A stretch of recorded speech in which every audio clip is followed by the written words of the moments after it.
오늘 우리에게 주시는 하나님 아버지의 말씀은 사도행전 17장 10절에서 15절 말씀입니다.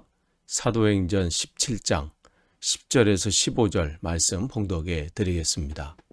밤에 형제들이 곧 바울과 실라를 베레아로 보내니 그들이 이르러 유대인의 회당에 들어가니라.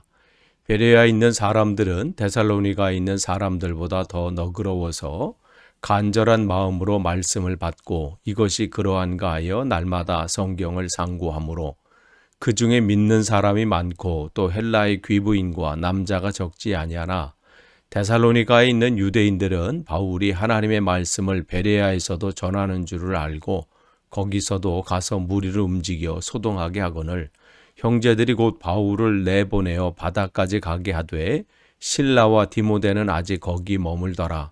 바울을 인도하는 사람들이 그를 데리고 아덴까지 이르러 그에게서 실라와 디모데를 자기에게로 속히 오게 하라는 명령을 받고 떠나니라. 아멘. 다시 한번 오늘 새벽 기도에 참석하신 여러분들을 환영하고 축복합니다. 계속해서 우리가 이제 사도행전 말씀 우리가 나누고 있는데요. 오늘은 이제 사도행전 17장 10절에서 15절 말씀 함께 나누도록 하겠습니다. 여러분이 지도에서 보는 것처럼 지금 이제 사도행전 15장 이제 36절 이하부터 이제 18장 22절까지는 바울의 2차 전도 여행입니다. 1차 전도 여행은 이제 13장 4절에서 14장까지 바울의 1차 전도 여행을 살펴봤죠.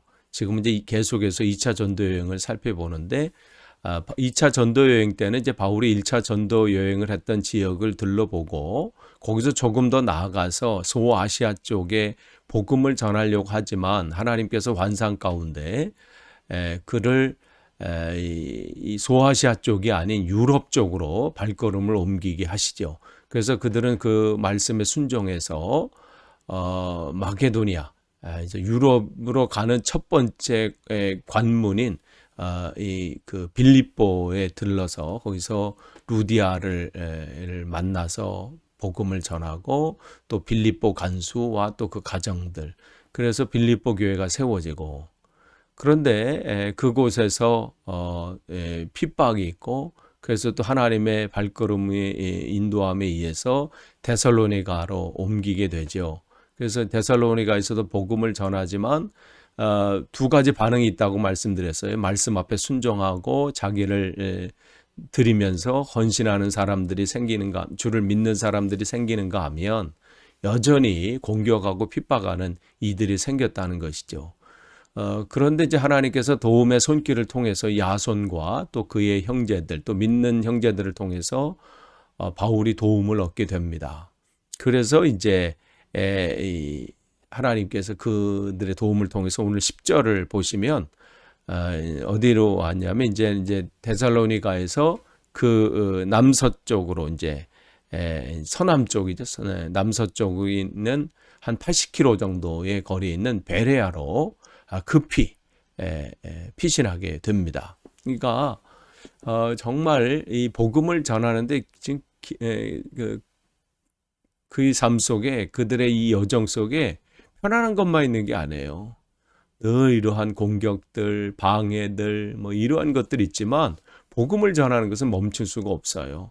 어쩌면 이거는 우리가 주님 앞에 가는 그날까지 이 복음을 전하는 것, 하나님 앞에 바로 서고 하나님의 뜻을 구하고 또 그 뜻을 행하는 것은 그 앞에 주님 앞에 가는 날까지 이것은 편안한 길은 아니죠. 늘 우리 자신과의 싸움이고, 또 복음을 전하면서 또 그 안에 있는 여러 가지 공격들 앞에서 흔들리지 않고 그 일들을 감당해야 될 사명이 우리에게 있습니다.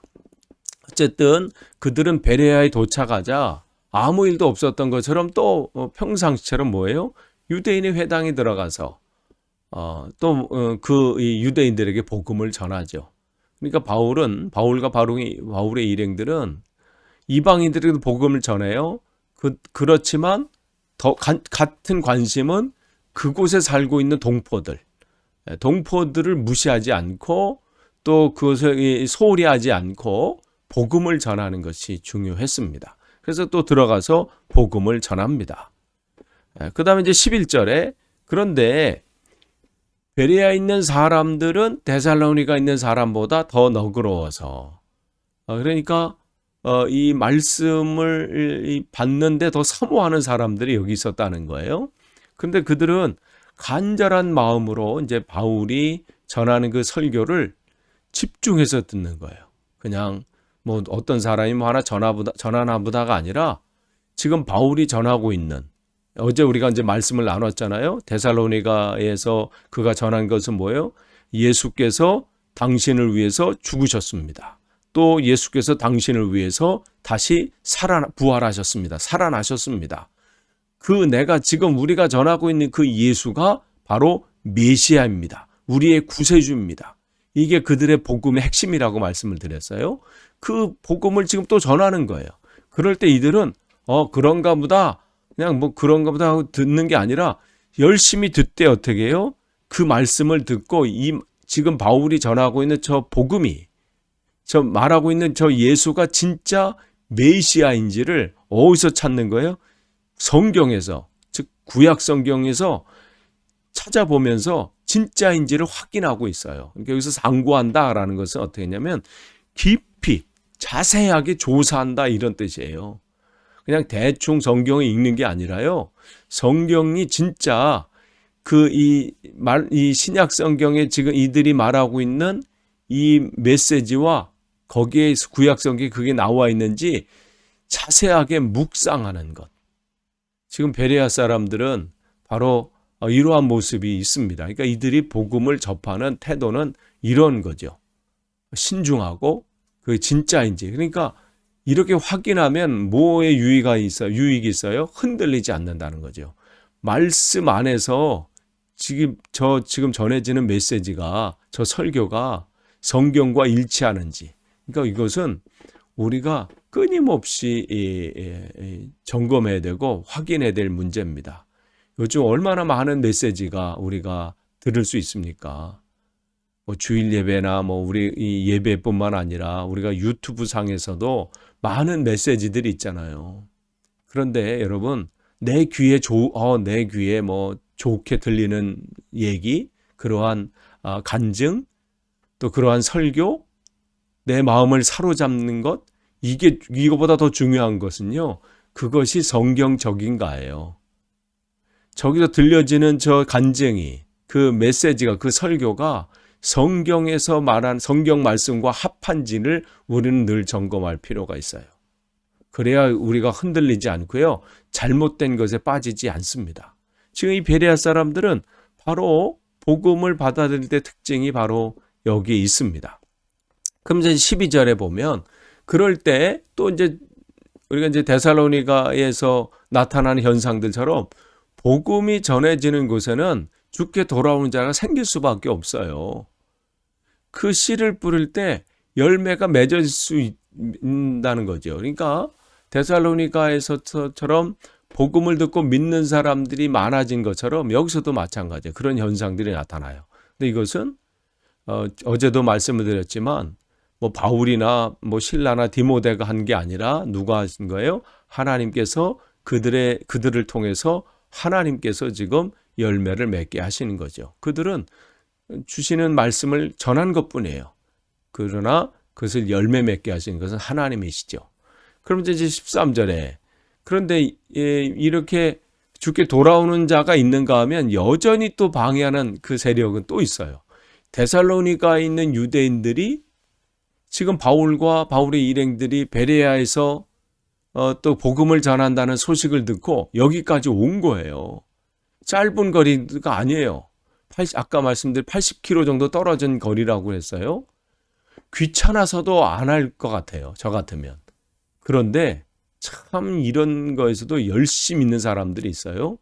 거기까지 쫓아와서 그들을 어떻게 해요? 무리들을 선동하는 거예요. 그러니까 그 사단의 이 공격은요.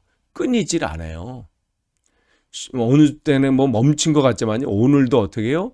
우는 사자와 같이 두루 다니며 삼킬 자를 찾는다고 성경 우리에게 말씀하시잖아요. 그런 것처럼 지금 이곳까지 쫓아와서 이렇게 공격을 하는 거예요. 이것은 우리가 바울의 1차 전도 여행 때도 우리가 살펴본 것이잖아요. BCD 안디옥하고 이고니온 사람들이 루스드라까지 찾아와서 바울을 공격하잖아요. 막 사람들을 선동해서 돌을 들어서 바울을 기절시킬 정도까지 공격하는. 하여간 뭐 이때나 지금이나 사단은 하나님 나라 확장되는 것을 막기 위해서 얼마나 그 공격하고 뭐 이 방해하는지 모릅니다. 그러니까 우리가 담대해야 돼요. 그러니까 공격이 있다고 해서 뭐 무너지거나 그것 때문에 낙심하거나 절망할 거 없어요. 그것은 의일에 있다고 우리가 생각하고 우리가 어떻게 지혜롭게 또 이 일들을 담대하게 전할 것인가, 이게 중요합니다. 그러니까 날마다 기도하면서 하나님 우리에게 힘을 주십시오. 감당하게 하옵소서. 그럼 주께서 감당하게 하십니다. 그러니까 공격하는 거예요. 베레아까지 와서. 그럼 이제 14절에 이제 형제들이 이제 바울을 내보내서 또 피신시키게 하죠.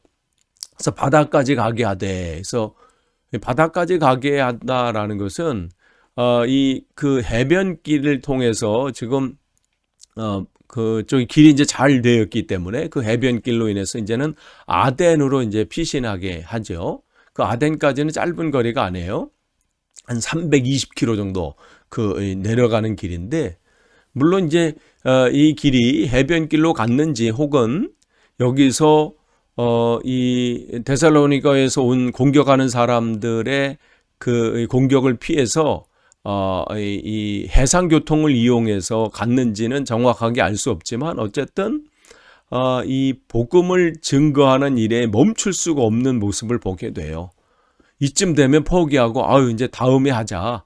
계속해서 공격이 지금 오면 포기하고 접고 돌아갈 만도 한데, 또 그 가운데서 또 하나님의 인도하심을 받고 복음을 전하는 것을 보게 되죠. 그런데 이제 실라와 디모데는 아직 거기 머물더라. 이 얘기는 지금 얼마나 급박한 상황이 지금 벌어지고 있는지를 보게 돼요.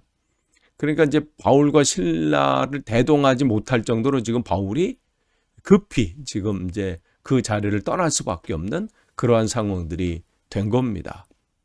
그러니까 어찌 됐든 복음 전파는 멈출 수 없습니다.